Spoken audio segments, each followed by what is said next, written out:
So what I've done is I'm going to add my objective. I'm going to add my risk. I could either decide to link my risk directly to my objective from my objective form, or I could add my risk in my risk register and then link it afterwards. But I'm going to link it directly to my objective.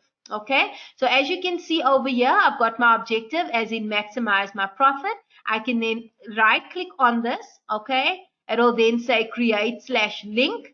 And now I can say that I want to link a risk to this objective.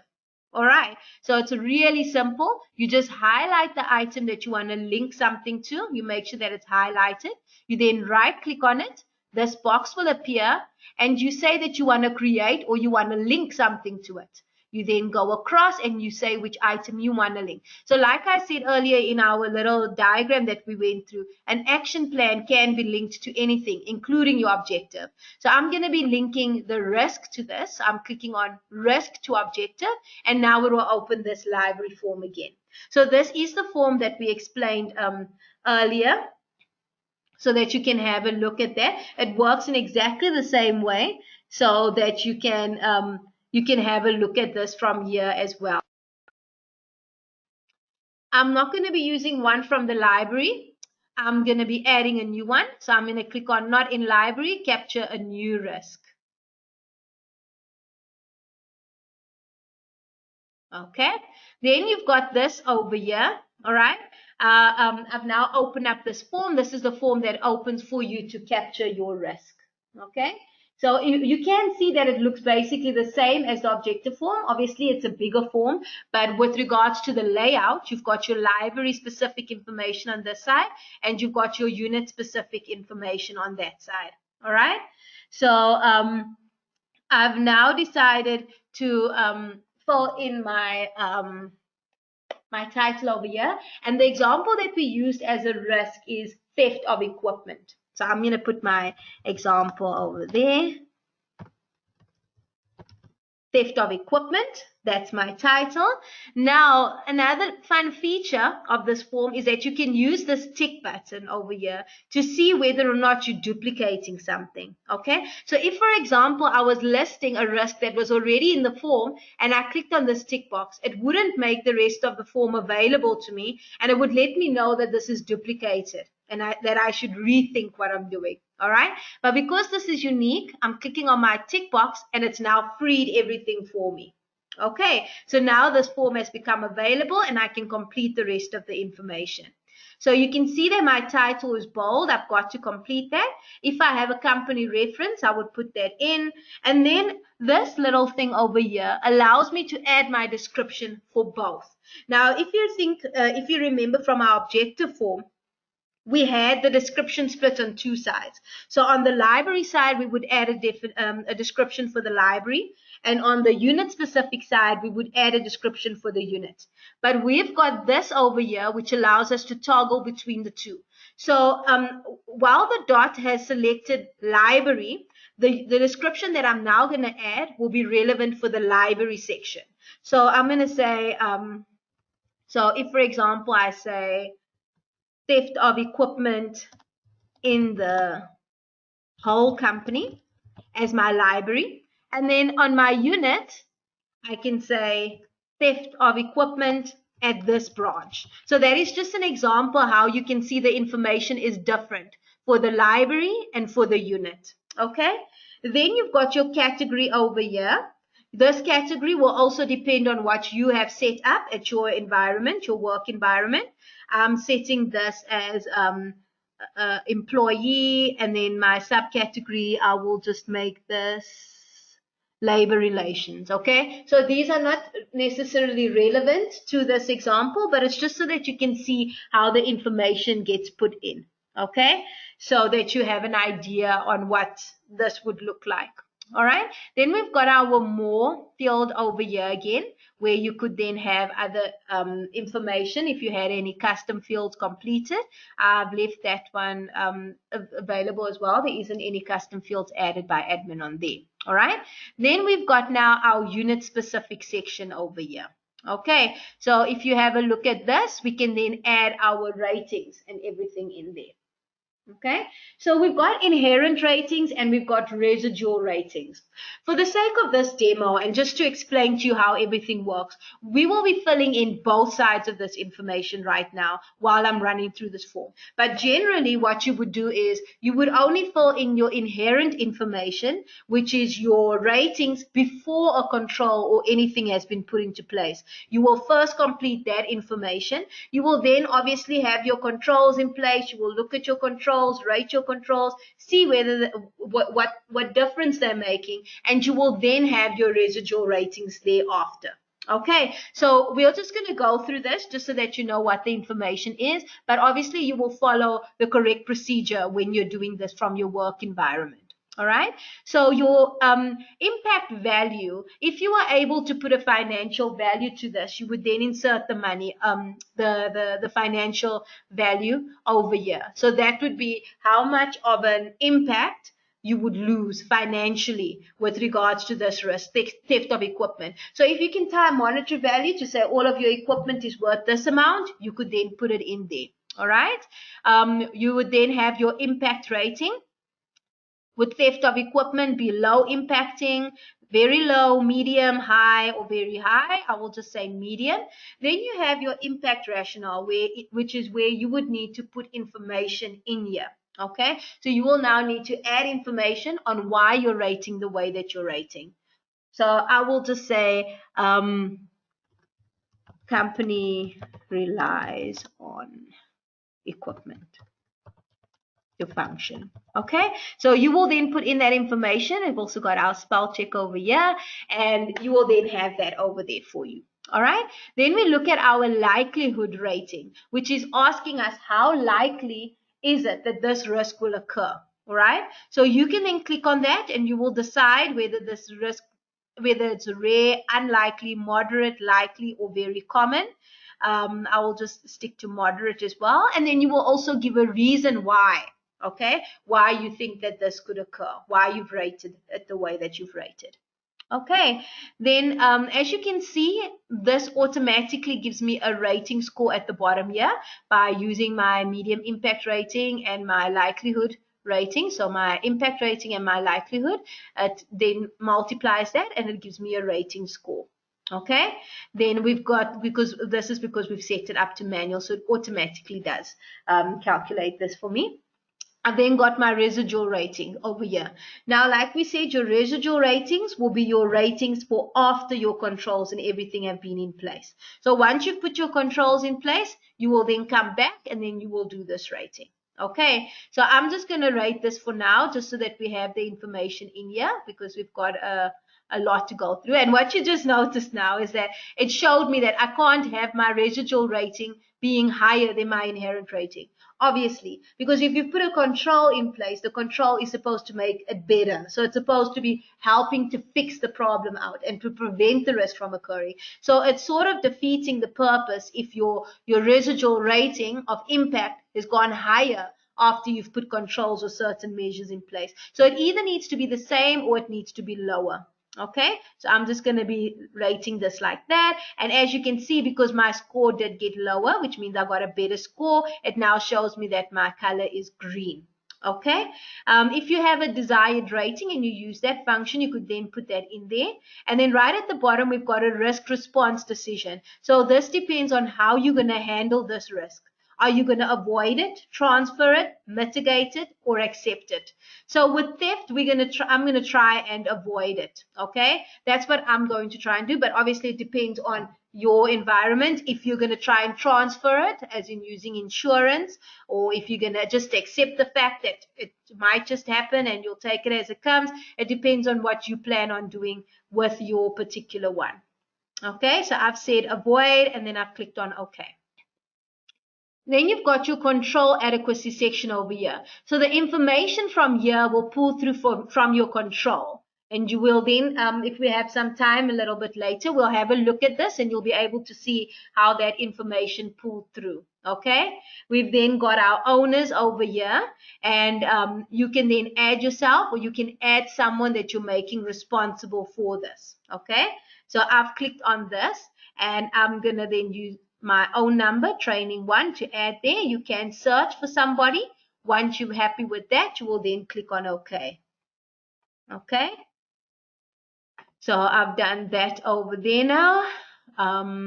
Okay, so there I've added myself as an owner.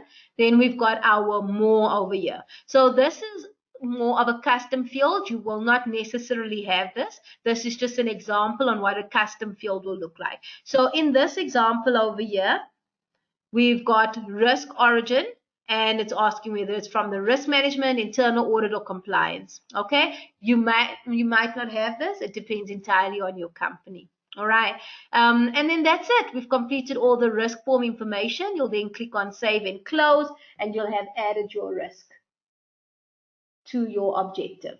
All right, so I will just close this form as well. And now when you have a look at your objective by clicking on the plus, you can see that you've got your objective, and you can see that you've got a risk linked to it. Linked risk title, and it tells me that's theft of equipment.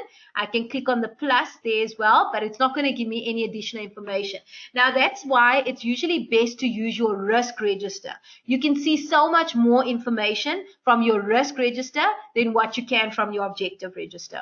So in my same unit, okay, I can just make sure that I go to view over here. I then go to risks, and I go to risk register.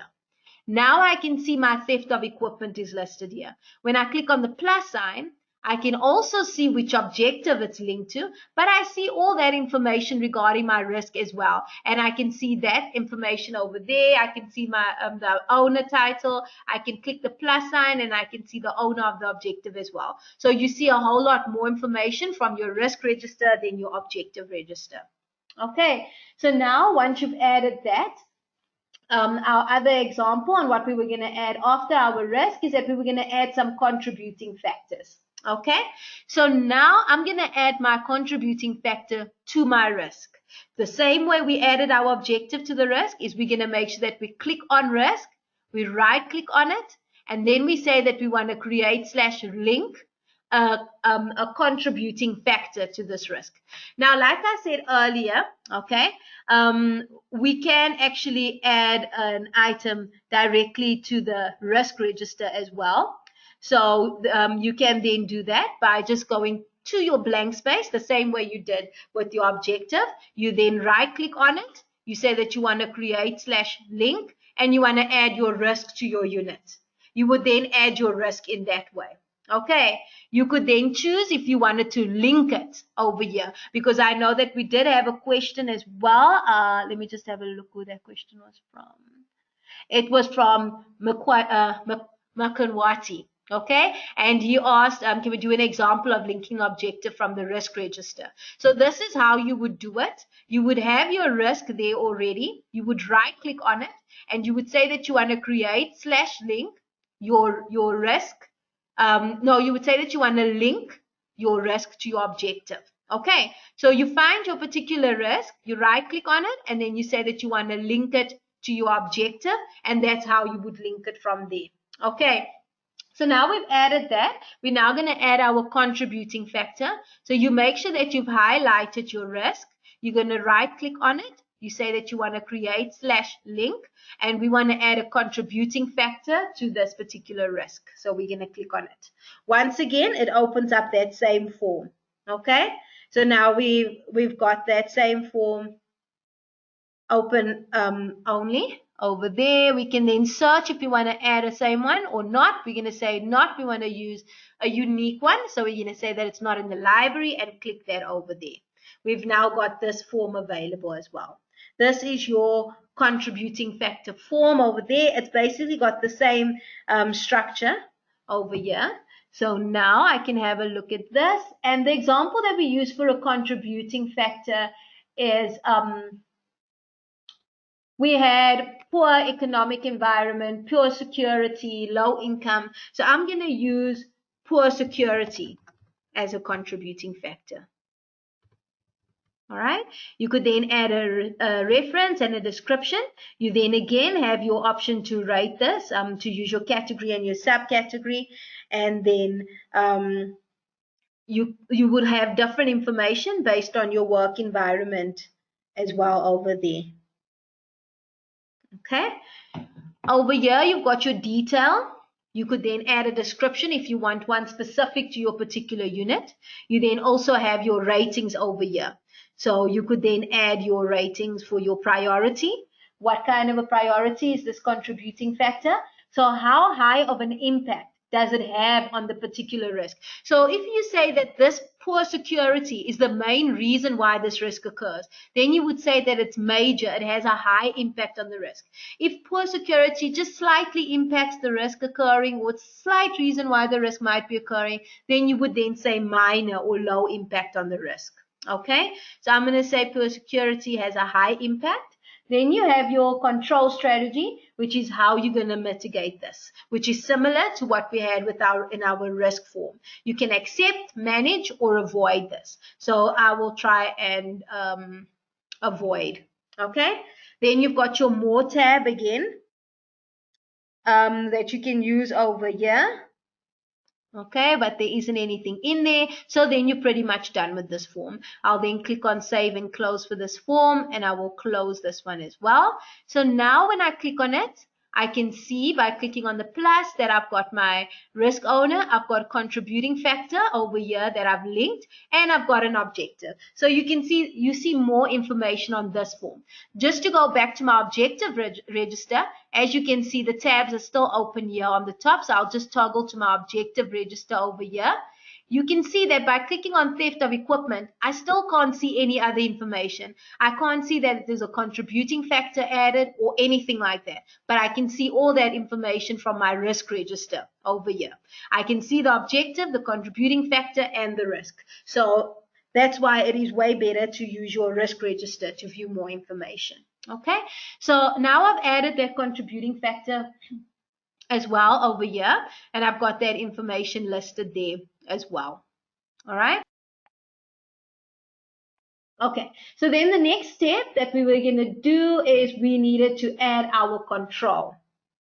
Okay, so we've added our contributing factor. Now, something that I need you to note is that after we added our contributing factor, this little exclamation mark appeared here. And what this is it's sort of like a flag for our reassessment. So what it's doing is it's telling me that I might need to rethink or reassess my risk ratings because something has changed that's impacted this. And this is because I've added a contributing factor. So obviously, like we said, a contributing factor will either lead to the risk occurring or it can make a risk worse. All right. So because I have poor security will either be the reason why this risk is occurring, or poor security will make this risk more likely to occur. All right, so we will have a look at that risk, the reassessment just now. I need us to first add a control as well, and then we'll look at them both together. Okay, so now I've added my contributing factor. I want to link my control to the same risk. All right, remember that you can link your control to your contributing factor as well if you wanted to. You would just click on contributing factor. You'd right click on it. You say that you want to create /link and you want to create your control to your contributing factor. All right. So it depends how things work in your work environment. I want to link my control to my risk. So I highlight my risk. I right click on it. I say that I want to create /link my control to my risk, and then it will open this form for me. All right, so I want to add a new one. I say that it's not in the library, and the example that I'm going to use for this one is security guards. Okay, that will be my control. I can then put in a reference if I have one. I could also say the nature of this control, whether it is operational or summary. There might be other options available at your work environment. I could also choose my control timing, whether it's detective, preventative, or corrective. I will use preventative. Then you can decide whether it's an IT control or a compliance control. You would tick the box if either of these is appropriate. All right. So your IT control would be more of an automatic control. Like let's say you had a risk of being hacked at work for your laptops, and your IT has set off an automated reminder after 10 days to change your password every month. That goes off automatically. So it's an IT control and it's automated. But if you have, if it's not, and it's somebody who's manually going to be putting this control in place, which is the case with security guards, then it's not an IT control. control. All right. For a compliance control, if you have a regulation in place. So let's say my control was for occupational health and safety, and that was the act that I was going to be using. Maybe I had a control in place to prevent injuries at work by saying that there will be compulsory checks that all safety equipment is worn at all times. This would then be linked to my Occupational Health and Safety Act. And if I have my compliance module, I would then tick this to be a compliance control, and I would then be able to have that information related. Okay, so if I wanted to tick compliance control, I could still put information regarding my compliance control in this form. So let me just show you where that is quickly. So on this first tab over here, under detail, we've got this information. As you can see now, because I don't have compliance control ticked, the regulatory requirement window is grayed out. I can't type anything in there. But if I've said that this is a compliance control, that box becomes available, and I can now type information in there. So I can either put information regarding an act or a policy or anything with regards to this particular control that I'm adding. Okay, I've unticked that. I then have frequency. This will be set to your work environment. So you're saying how often this control is going to take place. It could be on a daily basis, monthly, weekly, whatever. That would be something that would be set up by your administrator. Okay, then we've got detail, which is the same as this other one that I've shown you over there, but this is specific to your library. And then we've got your more custom field over there. So over here, we've got these boxes, which is the same ones in detail over there. We've got your control procedure. So in your control procedure box, you're basically going to be saying what the procedure is in relation to this particular control. So how will your control work? So I will say, for example, there will be... Okay, so there will be security guards available at all times. Okay, I could add other information in there. I could add a roster. I could add how the security guards will be located or where they will be located. I could add whatever information I want to with regards to the procedure over there. With the effectiveness procedure, I basically need to put information on here on how we will measure whether or not this procedure is actually being effective in assisting with controlling our risk. So I would then say maybe we'll use stats or surveys or anything to measure this. Okay, so usually you will have that audited, for example, by your auditors. However you're going to work that out, that's the information you would use over here for effectiveness procedure.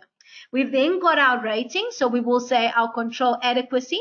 How adequate is this? If we say that it's adequate but over control, this is all items that will also be customized by your administrator and won't be the same. So your control adequacy and your control effectiveness have a bit of a difference in Barnowl. Okay, so this is an example that I like to use to explain the difference between the two. Your control adequacy, for example, would be saying, how good is your particular control at doing what it's supposed to be doing? All right, so let me just give you an example. Let's say, for example, our issue, like we have our issue here, was with regards to theft. And we said maybe that a part of the contributing factors was that people who don't work at the particular enterprise were accessing or coming onto the property. And so as a control, we've now put a biometric system in place. All right. For our adequacy, we will be saying, is this biometric system doing what it's been bought or it's been purchased to do? All right. So for a biometric system, when you put your finger there, if you work at the environment, does it let you in? Yes, it does. That means that it's adequate and it's working. If someone who doesn't work at this office park puts their finger there, does it let them in? No, it doesn't. That means that it's adequate and it's working. So I will then give my control an adequacy rating to say that it's adequate. But now with your effectiveness, you're asking yourself whether this is effective at preventing the particular issue or risk from happening. So if I've put my biometric system in place to prevent people from gaining access to the property, is it working? So It does what it's supposed to do and it's adequate. But if someone who works at the company puts their finger on there and lets their friend come through, then it's not really effective at stopping people from gaining access to the property because there's a loophole. Okay, so then it's adequate, but it's only partially effective. So that's the difference between the two and how you would use that there. You can then put information on your reasoning over there to explain why you've rated it the way you've rated it. And once you've saved it, that information will be populated over there for you. Okay, your assessor and your date of assessment. If you've rated it, your information will be populated there once you've saved it. You've then also got a section for your assurance. We've got your audit procedures. If you have any in place, they'll be linked there. Any surveys that you've linked will be provided there as well. And then you could add owners for your controls and you could list them over there. Okay, that will be your custom fields that are added. They will be listed over there as well. All right, so I'm just adding myself as an owner again so that I'm added, and now I've clicked on OK and save and close. All right, so now I've managed to add. When I click on the plus sign, I can see that I've got my risk. I've got a contributing factor, I've got a control, and I've got an objective as well, all linked to this particular risk. All right, so now I can add my final thing, which is my consequence. All right, and what we said is that your consequence can be added as a loss event or as an incident. Some people decide to add their consequence as a separate tab or as part of the more tab in the risk. They sometimes link it, or they link it by the contributing factors. They'll use it under the more tab as a custom field. But in other cases, it gets added as an incident. So if I want to add my consequence over here, I will do the exact same thing that I'm doing with everything else. I highlight the risk that I want to link it to. I right click.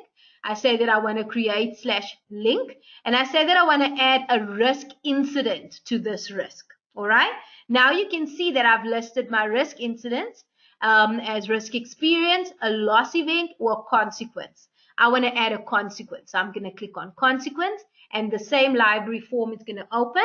I want to capture a new risk incident, so I will click on that, and then I will put my consequence. All right. And my consequence, I'm going to say, is financial losses.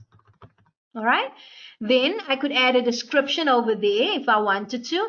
And because this is a risk incident, I will be able to say whether this is open, whether this is closed, or whether this is in progress. All right, so I'm going to say that this is open because it's a new consequence that I've listed. If I wanted to add financial values to this, so if I could say the amount of financial losses that I've lost within the financial figure, I can then put that information over there for my amount, business interruption, and material damage. I could also change the category and the subcategory over there to be relevant. Okay, so those would then be customized as well by your administration. Once that's done, you will click on Save and Close again, and you will close the library form as well. Now you've got your risk, you've got a contributing factor, control, an objective, and you've got your financial losses, your consequence. So now we've managed to add everything except for our action plan. But before we add our action plan, I want us to go and have a look at that reassessment. Okay, so as you can see, when you hover over that exclamation mark, it says reassessment needed. So I've opened up my risk by double clicking on it. And now you can see that there's a tick here next to reassessment.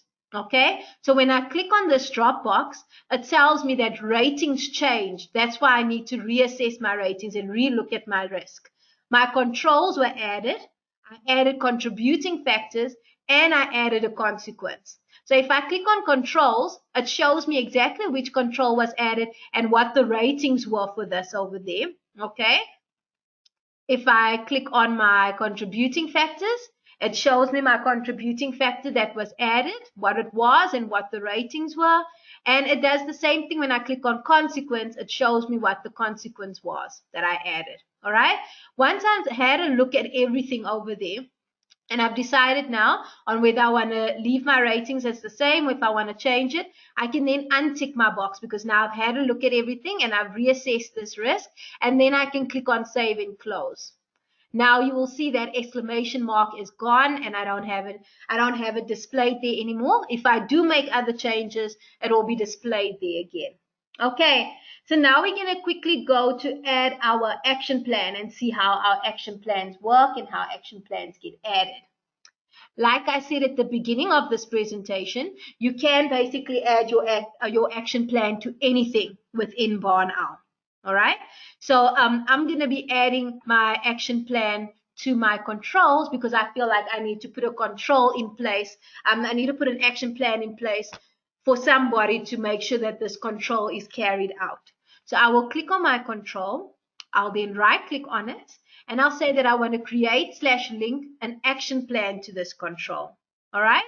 Once I've clicked on it over there, you will then see that I have an option to use an action plan that's already in the system, or I can capture a new action plan. So I've clicked on capture a new action plan, and this is the window or the form that opens. As you can see, this form is different from our standard forms that we were seeing with all the others, risks, objectives, and everything else. This one only has one window, not two. All right. So what we're going to do with action plans is I'm going to go through it now from the point of view of someone who is assigning an action plan to somebody. I will then close it and save it. And once we go to the web version in a little bit, we will then have a look at the same action plan from the viewpoint of someone who has had an action plan assigned to them. Okay, so in this way, you'll be able to understand an action plan as a person who is creating an action plan and understand an action plan as someone who is receiving an action plan. All right. So from the viewpoint of a person who is creating an action plan, you will need to complete the action plan title. All right. And my title is going to be source service providers for security guards.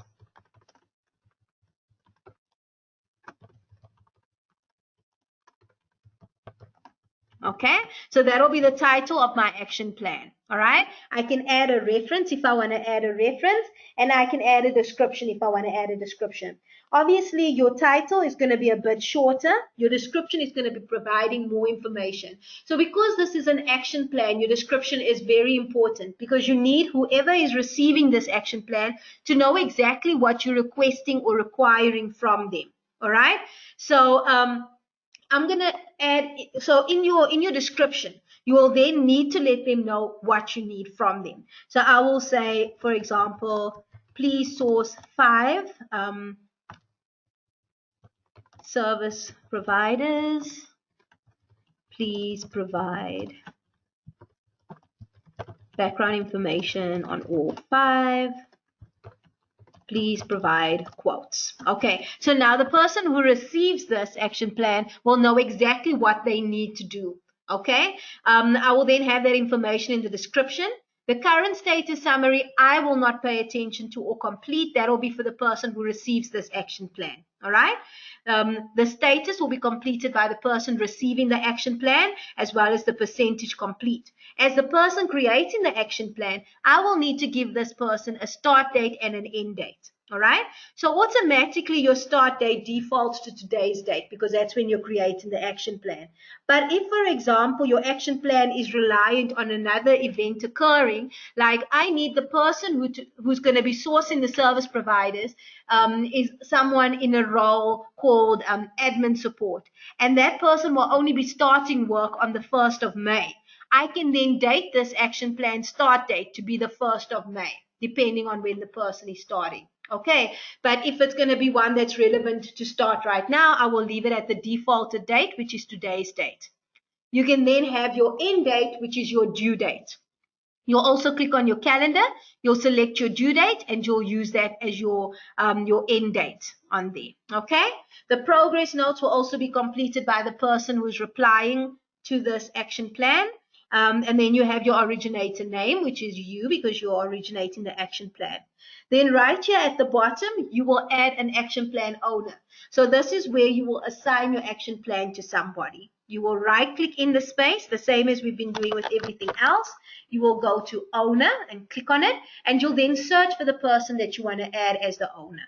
Okay, I'm adding myself again as usual. I'll then click on OK, and now I've listed myself as the owner. I can then go and add an owner type for this person. So you can add multiple people to any item, whether it's your action plan, your objectives, or your risks. You will just make sure that you're in the same space. So once I've gone to my adding an owner over here, I can then choose multiple people to add, okay, by clicking on them. I can remove the people that I no longer want added, or I can leave it to have multiple people listed on there, okay?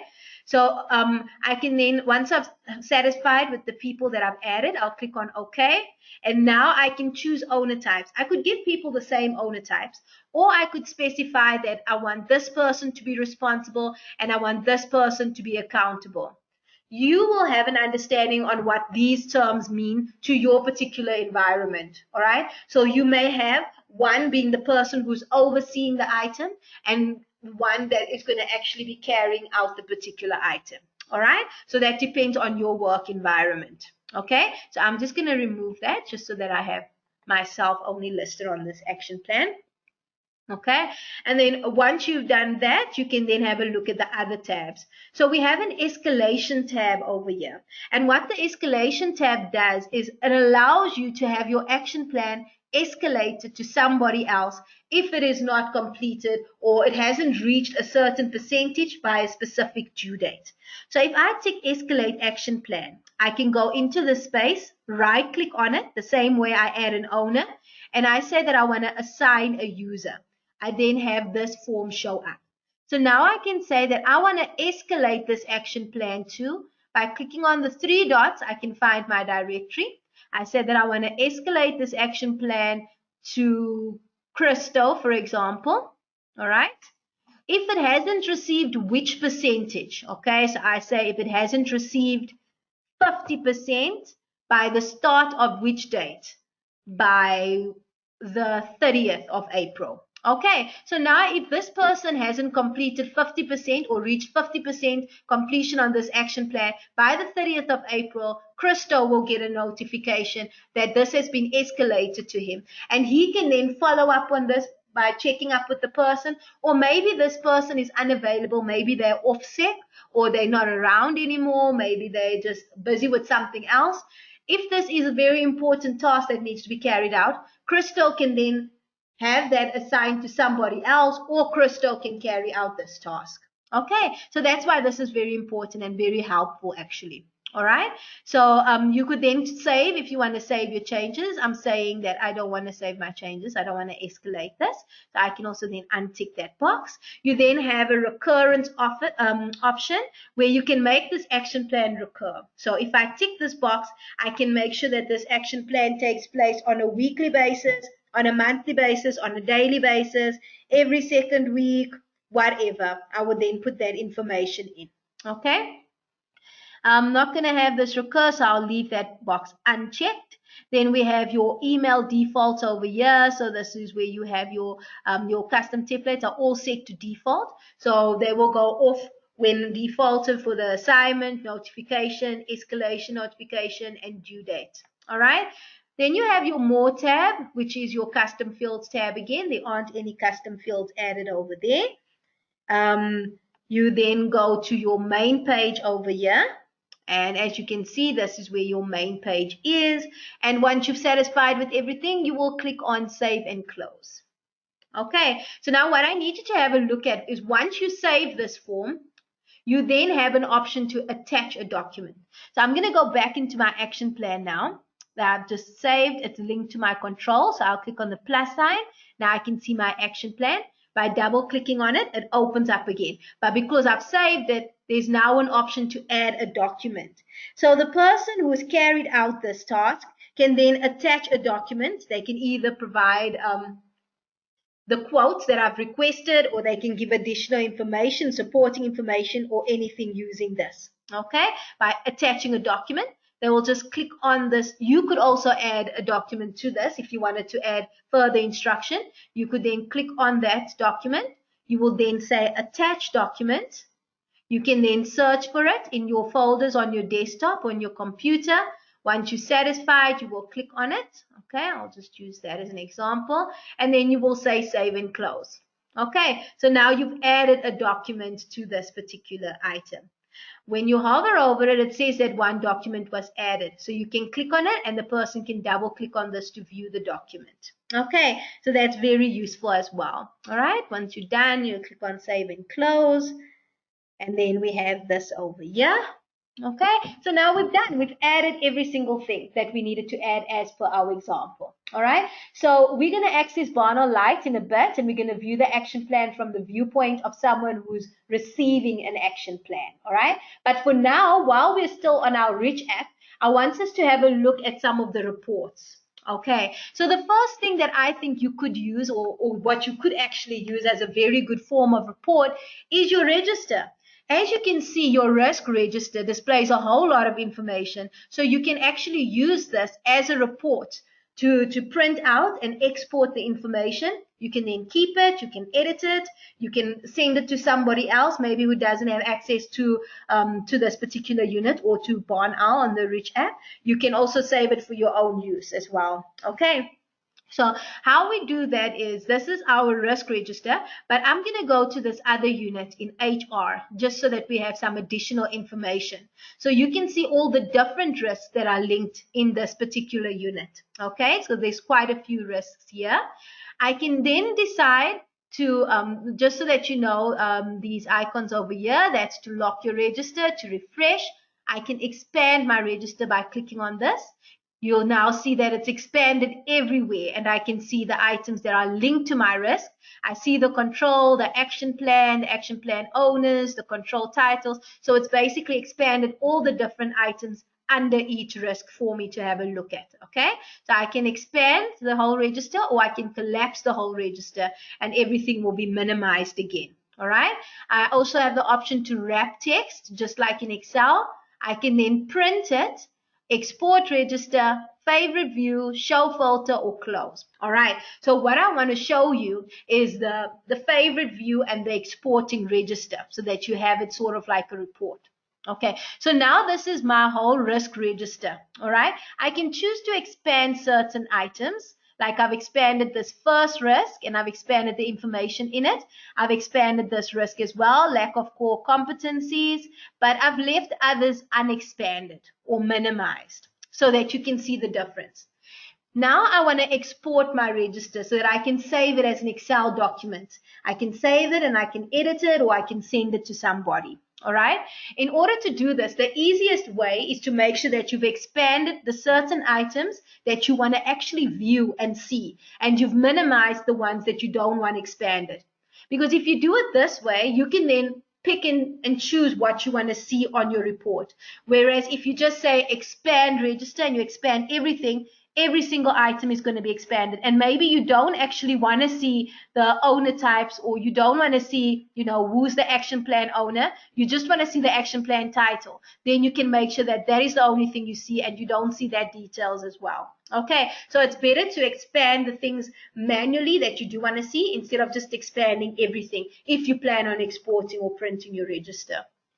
All right, so before I do that, I might want to get rid of some items. So maybe I don't want to see a current task column in my register, and I don't actually want to see a current task column when I visit my risk register, because it's not really necessary to me.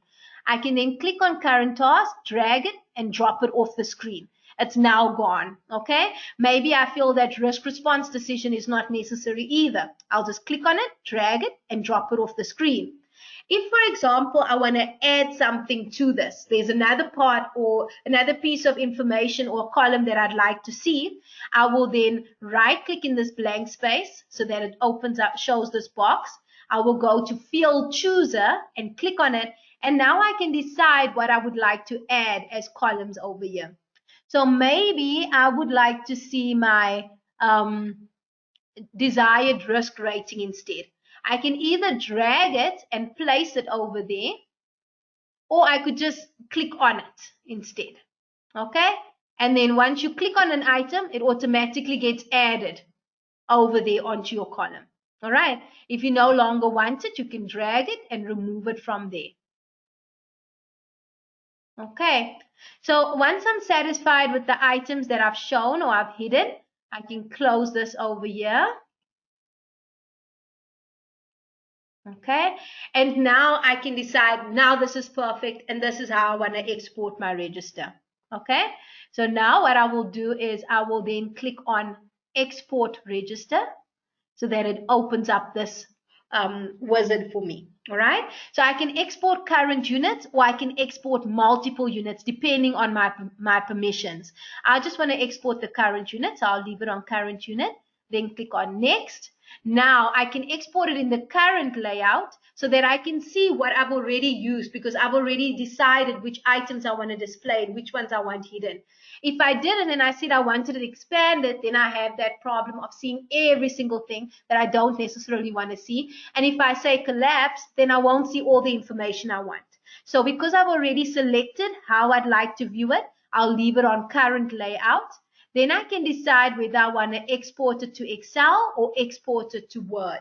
All right.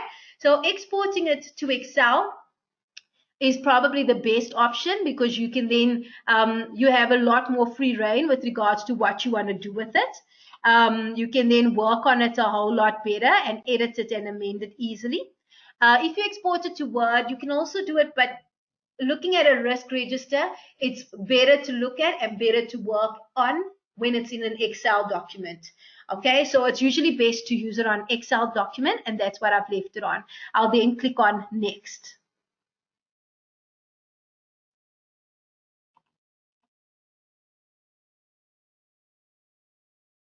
Okay, now I can choose where I want to save it. I'm just going to save this as my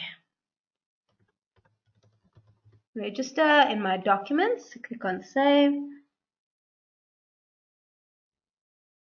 Okay, now you'll be able to see it is currently loading. All right, so I have to wait for my task monitor to load up. I can click on that over there and it shows me that it's now ready to view. All right, so now I just double click on that so that it opens. All right, and then I will say, yes, I want to view it.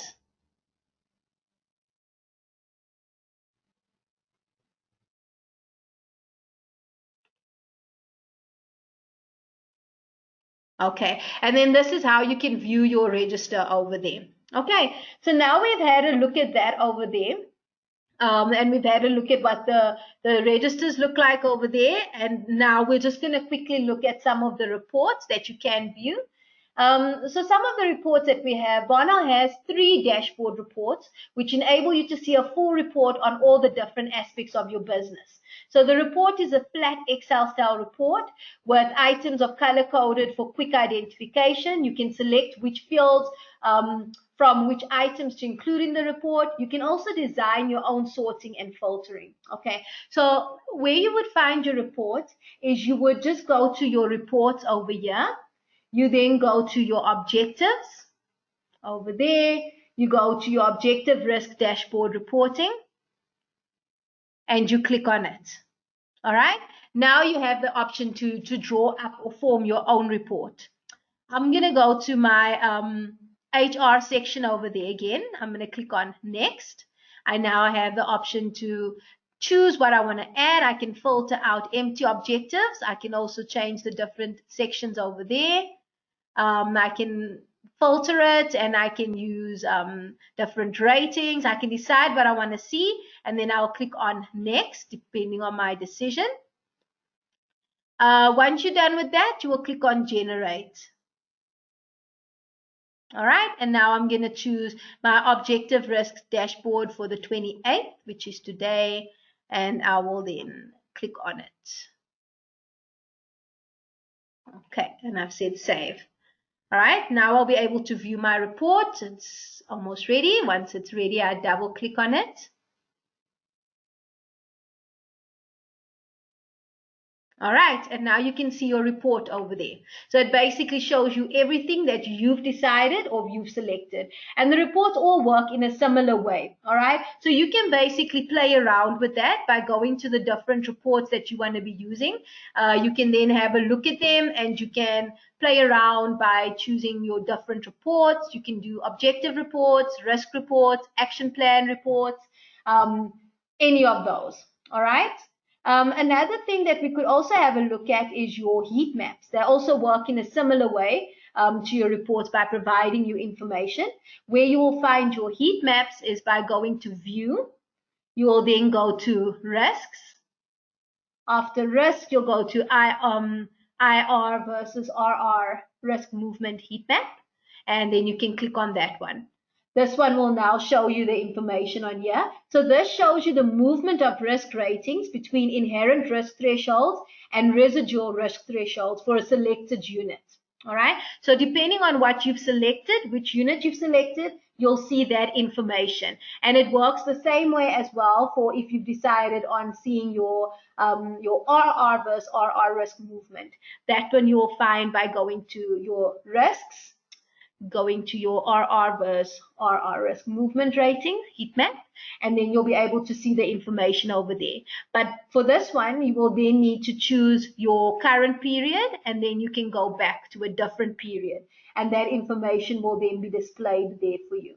So it shows you the movement of residual ratings over a specified period, so that you can have an overlook or overview on what that looks like. All right. And then another thing that we also have taken the form of reports is our scorecards. How you will find your scorecards is by going to View. From View, you can go down to Scorecards over here, and then you can look at your different scorecard options that you have. I will just click on Unit versus Risk Category Scorecard. And so this is just going to show me my HR one. So this will enable you to view an average score of a selected unit or process by the risk category and other dimensions displayed as a register.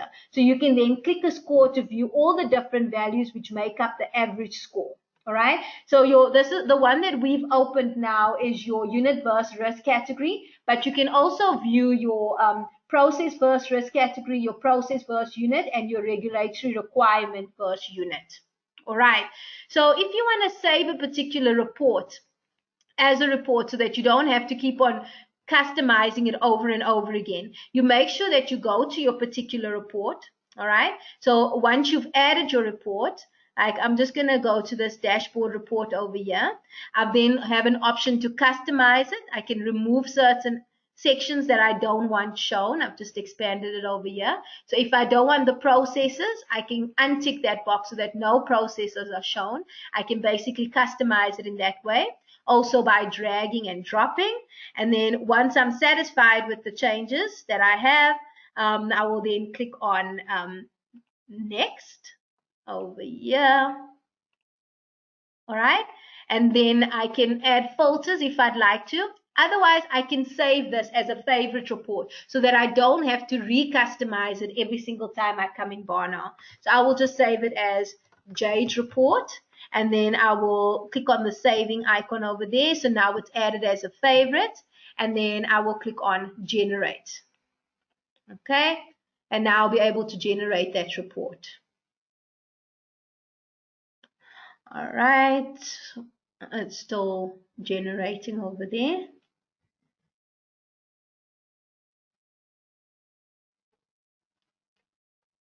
Okay, but once you'll see now that I can open it, that it's generated the same way over there with all the information and stuff that I've decided on. But I've also now got it saved as a favorite report. So if I go to my favorite reports, I'll then be able to have a look at that one saved over there. Okay, so now we've done that. We've gone through our reports, we've gone through our registers and everything. We are now going to quickly have a look at voting. All right, so I've already added a vote on here just so that we can have a look at it. But basically, your voting allows you to vote on your to have a control self-assessment, to have surveys, or to have questionnaires. I'm just going to go to my my voting over here. So I'm going to go to View. All right. So I'm on the unit that I want to actually create a vote for. You go to View. You go down to Voting. And you go to your voting template register. All right. Now you'll see this is a vote that I've already set up. But if you want to set up a new vote, you will go to this blank space. You will just right click on it and you will say that you want to capture. You can either capture a template, which will be your CSA, your control self-assessment. You can capture a questionnaire from here. And your questionnaire basically has answers that are not predefined. So you can choose a text box, a checkbox, or any different field types. And then you could add a survey if you wanted to. But the survey has answers that are predefined. So someone would have to choose whether they use yes, no, maybe, not applicable, and all of those things. Okay, so this is the one that I've added over here. I've added in all the information. All right, and I've added some questions over there. Now I'm just adding myself as a user by clicking on add, so that I can then let us have a look at this from the online web version. All right, so now once I've done that, I'm going to click on OK, and then I'm going to click on next. I don't want this to be recurring, so I'll click on next. You always need to make sure that your status is active, and then you make sure that your due dates are relevant. Okay, and then I'm going to click on finish. All right, and now we've got that added in as well. Okay, so now what we're going to do is we're going to go and have a look at our Barnowl Eclipse. Okay, so we're going to look at Barnowl Lite, which is also Barnowl Eclipse. We'll see the votes and surveys and the action plans from the viewpoint of someone who has had these assigned to them. All right. So I'm going to minimize my Rich app over there, and I'm going to go to my Barnowl Eclipse by clicking on that over here.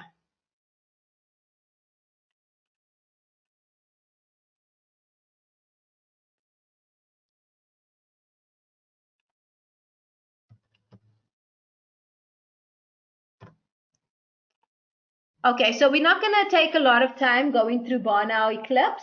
We're just going to quickly look at the new version, what the screen looks like, where you'll find your action plans and everything. And then we'll be able to take some questions if you have any questions, and then we'll be able to take it from there.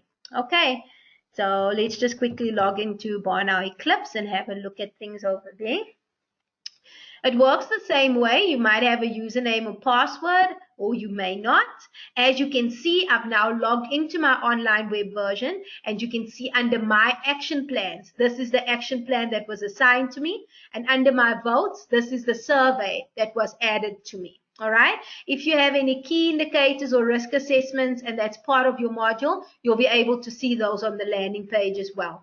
Now, like I said, for the free users who don't have licenses, they can also see that information, the action plans and the votes information when they log in without having a license. All right. So now I'm going to go to my action plan by clicking on it. As a person who is now replying to this action plan, they can then now go on to this. Okay. Let's just do this. Okay.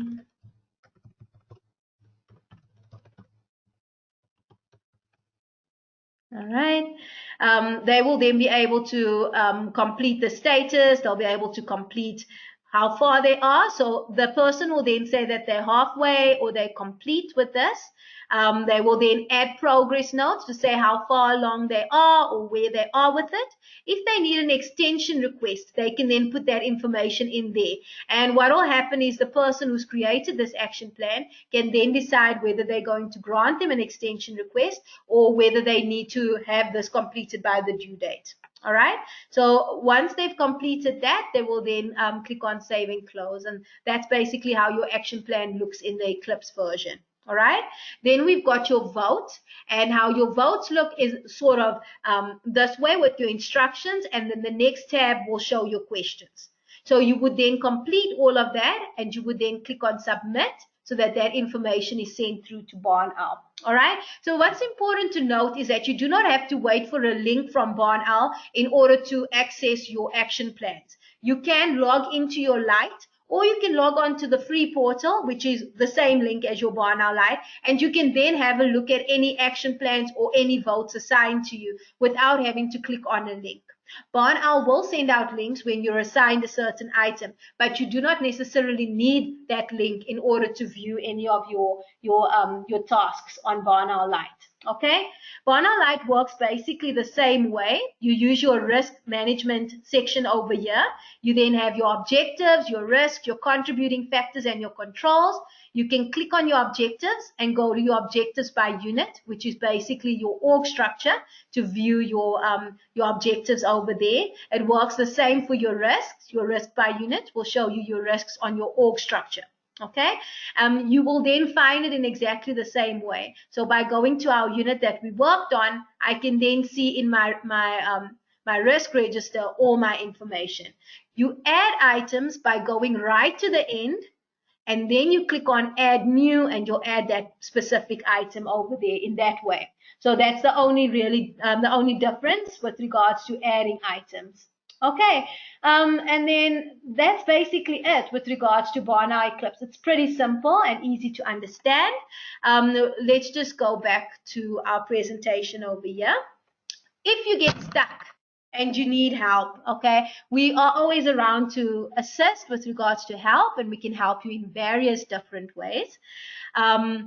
The first way that I've managed to help you is I've put some links together with the stuff that we've run through to today. So I will be sending out this presentation, but you can click on the different links here. We've got some for tip of the month, for saving favorite views, using favorite views, working with flat registers, and using Barnowl scorecards in the Rich app. I've then also got some other links on Barnowl Eclipse where you can view the registers, how to capture items against a register item, how to work with action plans, and how to view action plans using calendar view. Okay, those might prove useful to you. And then for more help, you can find assistance via our online help manual. All right. And to do that, you just simply log on to the Barnowl website. You go to support, you click on documentation, and then the Barnowl help will be right on top. Okay, so here's a link to our website, and you'll be able to find the online manual there, which gives you lots of information. I'll also send out a checklist document to you with different items on how you can reach different parts of Barnowl, just for some additional information. Okay, you can also get a shortcut to access the Barnowl help manual by clicking F1 from your Rich app, so within your Barnowl. And then if you have a Barnowl champion or a main Barnowl user at your company, you can contact them for some help. He or she would usually contact us if they're unable to assist.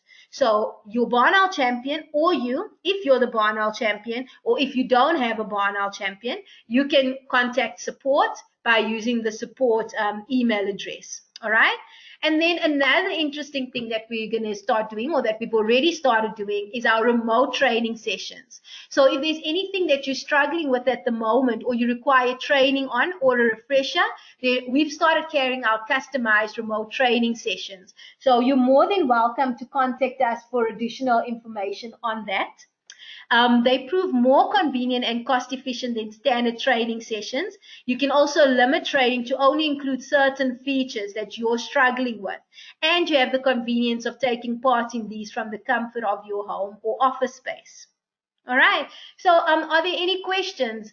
We have been looking through those questions that have been coming through during the session, but I know that Jurgens has also been helping with regards to those questions. But are there any other questions that you'd need us to go through? Just comment them over there, and then we'll be able to get through them now as well. So I see that Jurgens has answered most of the questions that we have. I'm just going to unmute Jurgens so that he can give any additional information if he'd like to provide any additional information. Let's see. Jade, I've unmuted myself as well. Jurgens, I think you should be unmuted now. I don't know if there's anything you'd like to add. No, I think it was a really good session. If there's any other questions, you guys can just email our support. Yeah, no, I think you did well, Jade. I can't hear you. Okay. I'm sure Jurgens will be able to add anything if you'd like to add anything. I think you might be having a bit of an issue with the sound at the moment, but yeah, I'm just having a look at the questions and stuff right now to see if there's anything else that has been asked over here. Okay, so it seems like Jurgens has addressed most of the questions that came through during the session. I don't see anything new. Okay, so I see Myrna would like to know if online training will be provided. Yes, online training can be provided for you. You just need to send me an email. Okay, you should have my email address as well. You can just send me an email, and then I'll be able to get back to you with regards to information on how that works and everything. And yeah, yes, the lockdown has been a big deal for a lot of people. And that was actually initially why we started having the online sessions, okay, to help people so that you can still stay in tune with Barnowl and working on Barnowl, even though you can't be at the office. So we have managed to keep that going. And it's actually been working out very nicely because it's also convenient for a lot of people. So even when the lockdown is over and everything goes back to as close as normal as possible, we will still have remote training and things available to assist everybody, because we want you to be able to use Barnowl to the best, to as best as you can use it, and we want to help you with that. So yes, I don't know if there are any other questions. Okay, it doesn't seem like there are any other questions. You're more than welcome to email me directly. My email address is jade@barnowl.co.za. You can email your account manager directly as well. You should have their email address.